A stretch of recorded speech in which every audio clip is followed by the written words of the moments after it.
Internaute de Pourquoi mon père, bonjour. Un nouveau jour, un nouveau numéro de Pourquoi mon père. L'interrogation pour ce nouveau numéro de Pourquoi mon père est la suivante. Selon la Bible, est-ce que la vie conjugale ou la vie dans le mariage va se continuer après la mort? La Bible aborde la question du mariage après la mort dans plusieurs passages.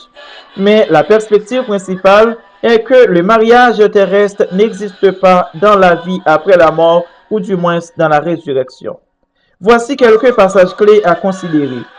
Dans le passage de Matthieu 22, versets 23 à 30, les Sadducéens qui ne croyaient pas en la résurrection posent une question à Jésus pour tenter de les piéger.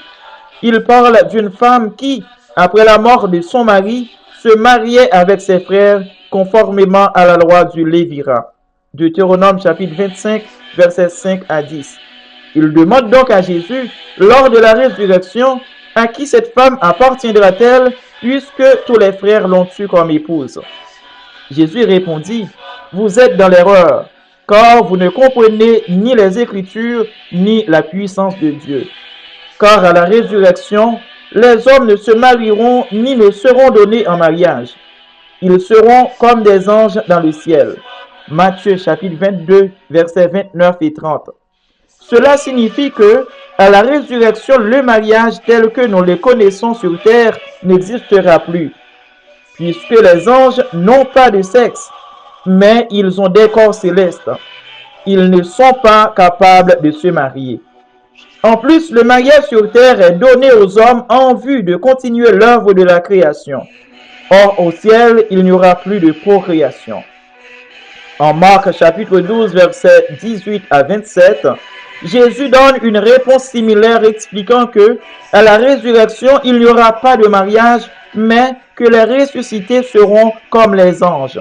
Jésus insiste également sur le fait que Dieu est le Dieu des vivants et non des morts, soulignant que la vie après la mort est différente de celle sur terre.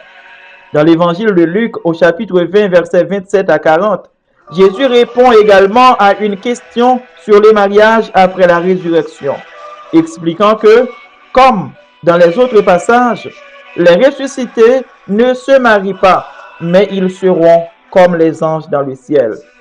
Et Paul lui-même aborde le mariage dans le contexte terrestre et explique que, bien qu'une veuve puisse se remarier sur terre, il n'y a pas de mention spécifique du mariage après la mort. L'accent est mis sur le fait que le mariage est une institution qui concerne la vie sur terre. En résumé, la Bible enseigne que le mariage tel que nous le connaissons sur terre ne perdure pas après la mort. Dans la résurrection, les hommes et les femmes ne se marieront plus, mais seront comme les anges.